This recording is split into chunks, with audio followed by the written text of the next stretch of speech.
The autumn wind howled through the gaps in the weathered barn, carrying with it the scent of rain and dying leaves.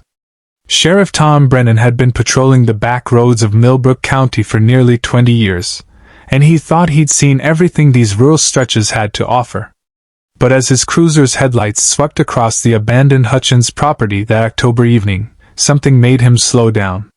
The old barn stood silhouetted against the darkening sky, its doors hanging open like a mouth caught mid-scream. Tom had driven past this place 100 times, maybe more. The Hutchins family had moved away 3 years ago, and the property had sat empty ever since, slowly surrendering to nature's reclamation. There was no reason to stop, no call that had brought him here. Just instinct, that gut feeling that had saved his life more than once during his years wearing the badge.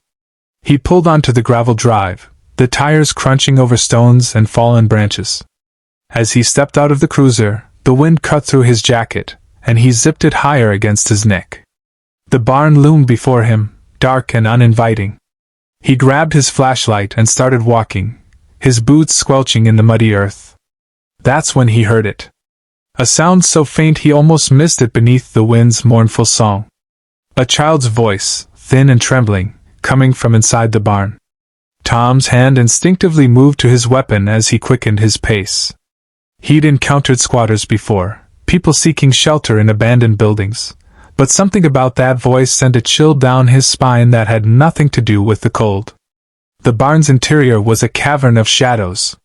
His flashlight beam cut through the darkness, illuminating dust motes dancing in the air and revealing the skeletal remains of old farm equipment. The smell of hay, still lingering after all these years, mixed with the earthier scent of decay. "Hello?" Tom called out, his voice echoing off the high ceiling. "This is Sheriff Brennan. Is someone in here?" A small figure emerged from behind a rusted tractor, and Tom's breath caught in his throat. She couldn't have been more than 5 years old, maybe 6. Her clothes were dirty and torn, her dark hair tangled and matted with burrs. But it was her eyes that struck him most, wide and luminous in the flashlight's glare, filled with a terror so profound it seemed to age her beyond her years. "Please," the little girl whispered, her voice breaking. "You have to help. Mama's dying outside." The words hit Tom like a physical blow. He immediately knelt down, trying to make himself less imposing, less frightening. "It's okay, sweetheart. I'm here to help. Where's your mama?" The girl's thin arm lifted, pointing toward the back of the barn where another door hung partially open, leading to the fields beyond. She fell. "She's not moving anymore. She told me to hide, to wait for help, but nobody came and I was so scared."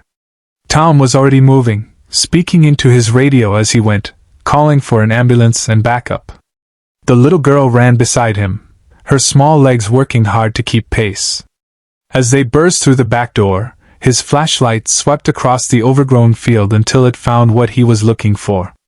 A woman lay crumpled in the tall grass about 30 yards from the barn. Even from this distance, Tom could see she wasn't moving. He ran, his training taking over, his mind cataloging details even as his heart raced. The woman was young, maybe 30, wearing clothes that looked like they hadn't been washed in weeks. As he reached her side and pressed his fingers to her neck, he felt the faint flutter of a pulse, weak but present. "She's alive!" He called back to the little girl, who had stopped several feet away, as if afraid to come closer.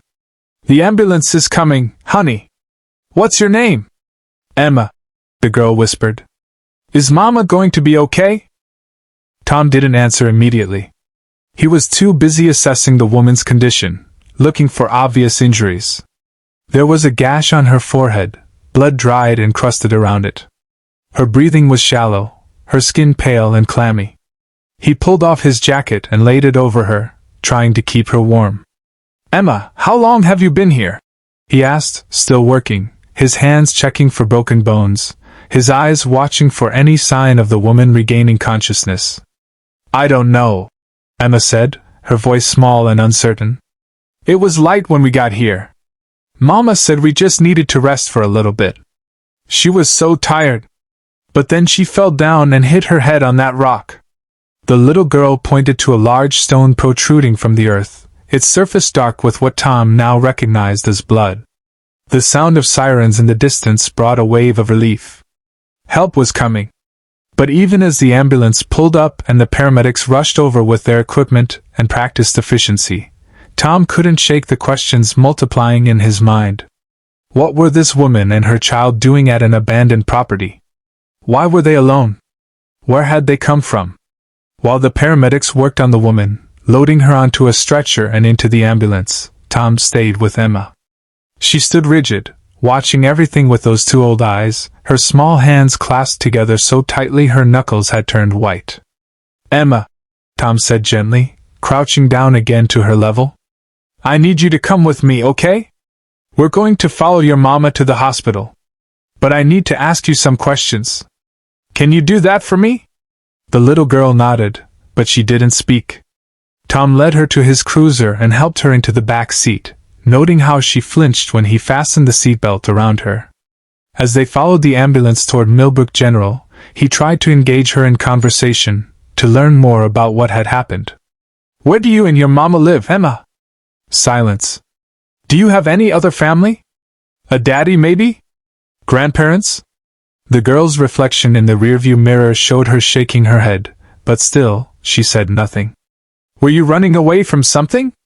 Tom asked, more gently now. This time, Emma's eyes met his in the mirror, and he saw the answer there even before she whispered. "The bad man.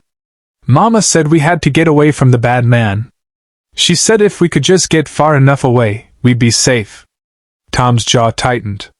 He'd worked enough domestic violence cases to know the pattern, the desperation that drove women to run with nothing but the clothes on their backs and their children's hands in theirs.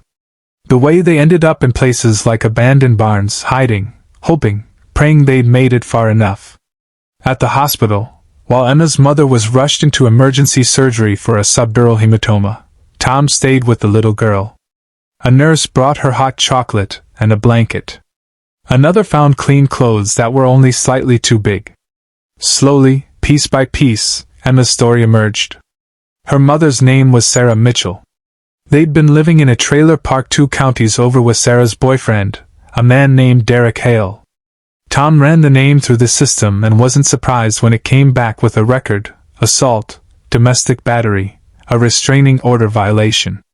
Sarah had gotten a protection order 3 weeks ago, but Derek had found them anyway. He always found them. "Mama packed our stuff while he was at work," Emma told him, her voice barely above a whisper. "We got on a bus, and then we walked. We walked for so long. Mama kept saying just a little farther, just a little farther. But she was getting confused. She kept forgetting where we were going. And then we found the barn, and she said we could rest there, just for a little bit." What Emma didn't know, what Tom learned from the doctors later, was that Sarah had likely been suffering from a concussion for days, probably from one of Derek's beatings before they'd fled. The confusion, the disorientation, the fall that had brought them to this point, all consequences of injuries she'd been hiding, pushing through, trying to keep herself and her daughter safe just a little longer. Sarah Mitchell survived the surgery, though her recovery would be long and difficult. Derek Hale was arrested 2 days later when he showed up at the hospital, having tracked them down through Sarah's emergency room admission. Tom had been waiting for him. As the weeks passed, Tom found himself checking in on Emma and Sarah regularly. The county had temporary housing for domestic violence survivors, and Sarah's sister drove 12 hours from Nebraska to be with them. Emma started school, slowly began to smile again. Sarah attended therapy, got a job at the local grocery store, started building a new life from the fragments of the old one. On a cold December morning, Tom stopped by their small apartment with a Christmas tree strapped to the roof of his personal truck. Emma answered the door, and for the first time since that night in the barn, he saw her face light up with genuine joy. "Sheriff Tom!" she cried, and before he could say anything, she wrapped her small arms around his legs in a fierce hug. Sarah appeared behind her daughter, tears in her eyes. "You didn't have to do this," she said, but Tom could hear the gratitude in her voice. "I know," he replied, hefting the tree. "But I wanted to." As they decorated the tree together that afternoon, Emma chattering excitedly about school and her new friends. Tom thought about that October evening when instinct had made him pull over, when a child's whisper in a dark barn had changed everything. He thought about how close they'd come to a different ending, how easily Sarah could have died alone in that field while Emma waited and waited for help that might never have come. Sometimes, Tom reflected, the job was about more than just enforcing the law. Sometimes it was about being in the right place at the right moment, about listening to that quiet voice that told you to stop, to look, to care. It was about finding little girls in barns and making sure their whispers were heard, that their mothers got the help they needed, that tomorrow could be different from yesterday.